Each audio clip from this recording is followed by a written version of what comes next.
இன்றைக்கு செய்தித்தாள்களில் இருக்கக்கூடிய சில தலையங்கங்களை பார்க்கலாம். அதன் பிறகு உங்களுடைய தேர்வில் இருக்கக்கூடிய முக்கியமான செய்தியை பற்றி பேசலாம். தினமலர்ல திட்ட கமிஷனுக்கு மூடு விழா, காலத்திற்கேற்ற மாற்றம் அப்படின்னு தலைப்புல ஒரு தலையங்கம் எழுதியிருக்கிறாங்க. திட்ட கமிஷனுக்கு மாற்று ஏற்பாடுன்னு பாரதிய ஜனதா கட்சி தேர்தல் அறிக்கையில சொல்லியிருந்தாங்க. அது இப்ப செஞ்சிருக்காங்க. நாற்காலியில உட்கார்ந்துட்டு நாட்டோட நலன்களை அளப்பது வேகமாக வளரக்கூடிய பொருளாதாரத்துக்கு ஒத்து வராது அப்படின்னு தினமலர் தலையங்கம் சொல்லுது. தினத்தந்தியில இந்திய பொருளாதாரத்தை சரி செய்யறதுக்காக மோடி கடுமையான நடவடிக்கைகள் எடுக்க தொடங்கிட்டாரு. சர்க்கரைக்கு இறக்குமதி வரியை கூட்டியிருக்காரு. மூலதன பொருட்களுடைய இறக்குமதியை குறைக்க போறாரு. இது மாதிரி துணிச்சலான முடிவுகள் இன்னும் நிறைய வரப்போகுதுன்னு தினத்தந்தி தலையங்கம் சொல்லுது. தினமணியில விலகத்தான் வேண்டும் அப்படின்னு அரசியல் நியமனங்கள்ல நியமிக்கப்பட்டவர்கள் எல்லாரும், ஆளுநர்கள் உட்பட எல்லாரும் பதவி விலகணும். இந்த அரசியல் நியமனங்கள்ல இருக்கிறவங்க மாற்றப்பட்டால் தான் புதிய அரசு பிரச்சனை இல்லாம செயல்பட முடியும் அப்படின்னு தினமணி சொல்லுது. இந்து தமிழ் பெண்கள் மீது போர் எதற்கு அப்படின்னு ஒரு தலைப்புல பெண்களும் குழந்தைகளும் போர்களில் தாக்கப்படுறதை பத்தி ஒரு தலையங்கம் எழுதியிருக்கிறாங்க. போர்களில் மனித உரிமை மீறல்களை தடுக்கிறதுக்கு சட்டம் இருக்கு. ஆனா அந்த சட்டத்தால தண்டிக்க முடியறது இல்ல. சமீபத்துல லண்டன்ல நடந்த ஒரு சர்வதேச மாநாட்டுல போர்ல பாலியல் வன்முறைகளை தடுப்போம்னு 150 நாடுகள் உறுதி கொடுத்திருக்கிறாங்க. இதனால உடனடியாக எதுவும் மாற்றங்கள் வரப்போவது இல்லை என்றாலும் கூட இது ஒரு ஆறுதலான செயலாக இருக்கு அப்படின்னு சொல்லி இந்த தமிழ் தலையங்கத்துல சொல்றாங்க. இந்தியன் எக்ஸ்பிரஸ்ல உச்சநீதிமன்ற நீதிபதிகளுக்கான பரிந்துரை பட்டியலில் இருந்து தன்னை நீக்கணும்னு சொலிசிட்டர் ஜெனரல் கோபால் சுப்ரமணியம் சொல்லியிருக்கிறத பத்தி ஒரு தலையங்கம் எழுதியிருக்கிறாங்க. நீதிபதி பதவிக்காக 9 பேர் பரிந்துரைக்கப்பட்டதில் இவரை மட்டும் மத்திய அரசு நிராகரிச்சிருச்சு. இது தனக்கு எதிராக நடத்தப்படுகின்ற நாடகம்னு கோபால் சுப்ரமணியம் சொல்லியிருக்காரு. இந்த மாதிரி சர்ச்சைகள் வராம இருக்கணும்னா நீதிபதிகள் நியமனத்துல வெளிப்படைத்தன்மை வேணும் அப்படின்னு இந்த தலையங்கத்துல இந்தியன் எக்ஸ்பிரஸ்ல சொல்றாங்க. டைம்ஸ் ஆஃப் இந்தியால ஈராக்ல நடக்கிற உள்நாட்டு போர் பத்தி தலையங்கம் எழுதியிருக்கிறாங்க. இந்த போர்னால ஈராக் 3ஆ உடையறதுக்கு வாய்ப்பு இருக்கு. இது உலக எண்ணெய் சந்தையை கடுமையாக பாதிக்கும். அதனால உலக நாடுகள் அந்த பிரதேசத்துல அமைதியை நிலைநாட்ட முயற்சிக்கணும் அப்படின்னு டைம்ஸ் ஆஃப் இந்தியா சொல்லுது. இதன் பிறகு உங்களுடைய சாய்ஸ்ல முக்கியமான செய்தியாக இன்று எதை பார்க்கிறீங்களோ அதை பத்தி நீங்க பேசலாம். அதாவது நான் நேற்றைக்கு முக்கியமான செய்தியாக உயர்நீதிமன்றத்தில் வழக்குகளின் தீர்ப்பை உடனடியாக இணையதளத்தில் பார்த்து கொள்ளலாம் என்று ஒரு செய்தி வெளியாக இருக்கிறது. அது மிகுந்த வரவேற்புக்குரிய ஒரு செய்தியாக நான் கருதுகிறேன்.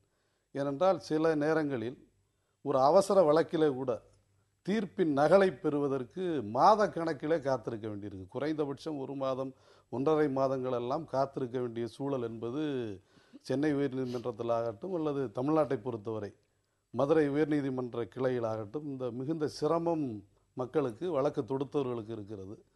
அந்த வகையில் இப்படி ஒரு வசதி இருக்குமேயானால் உடனடியாக தீர்ப்பின் நகலை நாம் பெற்றால் அது பல விஷயங்களுக்கு உபயோகமாக இருக்கும். எனவே ஒரு நல்ல விஷயமாக நான் கருதுகிறேன். தீர்ப்பினுடைய நகலை பெறுவதற்கு உடனடியாக பெறுவதற்கு சொல்றாரு, நல்ல விஷயம் தான். ஆனால் தீர்ப்பை உடனடியாக பெறணும், அது ரொம்ப முக்கியமான விஷயம். இன்றைக்கு இந்தியா முழுக்க 2 கோடி வழக்குகள் தேங்கி கொண்டிருக்கிறதாக சொல்லப்பட்டிருக்கிறது. நாங்கள் பிஜேபி அரசாங்கம் இந்த ஜுடிஷியல் ரிஃபார்ம்ஸ் கொண்டு வரணும்னு எங்களுடைய தேர்தல் அறிக்கையில கூட சொல்லியிருக்கின்றோம். நிறைய நீதிமன்றங்கள் தேவை, பல நீதிபதிகளுடைய இடங்கள் காலியாக இருக்கிறது. இதையெல்லாம் செய்யணும். அதே நேரத்தில் நீங்கள் டெக்னாலஜியை பயன்படுத்தணும். வளர்ச்சி, விஞ்ஞான வளர்ச்சி, தொழில்நுட்ப வளர்ச்சியை பயன்படுத்தி இது போன்ற உடனடியாக தீர்ப்புகள் கொடுக்கப்பட்டால் ரொம்ப நல்ல விஷயம்தான், இல்லைன்னே சொல்ல முடியாது. வரவேற்க தகுந்த விஷயம் அப்படி இருந்ததுன்னு நான் சொன்னேன். நான் முக்கியமாக கருதுறது இதை நீங்கள் அந்த தலையங்கம் இந்தியன் எக்ஸ்பிரஸ் தலையங்கத்தை ஒட்டி தான் நானும் நினைக்கிறேன். அதாவது கோபால் சுப்ரமணியம் அவருடைய உச்சநீதிமன்ற நீதிபதியாக நியமிக்கப்படலைங்கிற விஷயங்க 2 நாளாக செய்தித்தாளில் வருது. ஆனால் ஒரு விஷயத்தை புரிஞ்சுக்கணும். இந்த கொலஜியம் அப்படிங்கிற ஒரு முறை 93 உருவாகிச்சு. நம்முடைய அரசியலமைப்பு சட்டத்தில் இதை பற்றி நீதிபதிகள் நியமனத்தை பற்றி அரசியல் நிர்ணய சபையிலேயே கூட விவாதம் நடந்திருக்கிறது.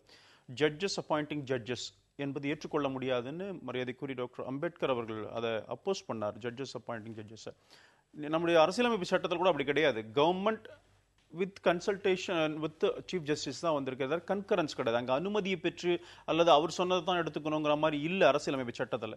பட் 93 ஒரு வழக்கில் தான் உச்சநீதிமன்றம் 7 நீதிபதிகள் அடங்கிய பெஞ்ச், கான்ஸ்டிடியூஷன் பெஞ்சில் தான் அந்த மாதிரி ஒரு தீர்ப்பை கொண்டு வந்து கொலஜியம்னு கொண்டு வந்தாங்க. உச்சநீதிமன்றத்துடைய தலைமை நீதிபதி 2 மூத்த நீதிபதிகள்லாம் சேர்ந்து யார் ஜட்ஜாக வரணும், ஹைகோர்ட்லேயோ சுப்ரீம் கோர்ட்லேயோ வரணும் முடிவு பண்ணாங்க.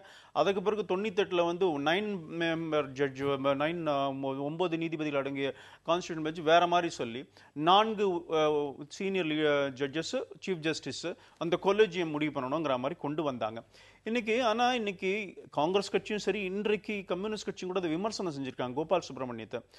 பல நேரங்களில் பார்த்தீங்கன்னா 2012 அலகாபாத் ஹைகோர்ட் 15 பேரை நியமிக்கணும்னு சொன்னாங்க. ஆனால் உச்சநீதிமன்றம் 8 பேர் தான் அதை அக்செப்ட் பண்ணுச்சு. அதே போல ஆந்திர பிரதேஷ் ஹைகோர்ட் பார்த்தீங்கன்னா 7 பேரை ஜட்ஜா போடுங்க எங்க நீதிமன்றத்தில்னு சொல்லி காலேஜியம் ரெக்கமெண்ட் பண்ணி அமைச்சது. ஆனால் உச்சநீதிமன்றம் 5 பேர் தான் ஏத்துக்குச்சு.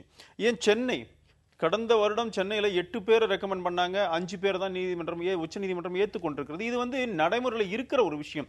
இதுக்கு என்னமோ அது பெரிய பாரதிய ஜனதா கட்சி அரசாங்கம் கோபால் சுப்ரமணியம் அவர்களுக்கு எதிராக செயல்பட்டதாக சொல்ல விவாதங்கள் ஏற்றுக்கொள்ள முடியாது. அவர் கோபால் சுப்ரமணியன் தான் சொல்றாரு, குஜராத் தொடர்பான ஒரு வழக்குல நான் எடுத்த நிலை காரணமாக எதிர்காலத்தில் அவங்களுடைய எண்ணத்திற்கு ஏற்ப நான் வளைந்து கொடுக்க மாட்டேங்கிற காரணத்துக்காக என்னை நிராகரிக்கிறாங்க அப்படின்னு அவர் தான் சொல்றாருங்க. அரசாங்கத்துடைய எந்த அளவுக்கு இது கொலேஜியம் முடிவு பண்ணி லா மினிஸ்டருக்கு அனுப்பணும், ரெக்கமெண்ட் பண்ணி சீஃப் ஜஸ்டிஸ் கொலேஜியம் முடிவு பண்ணி லா மினிஸ்டர் அனுப்பணும்.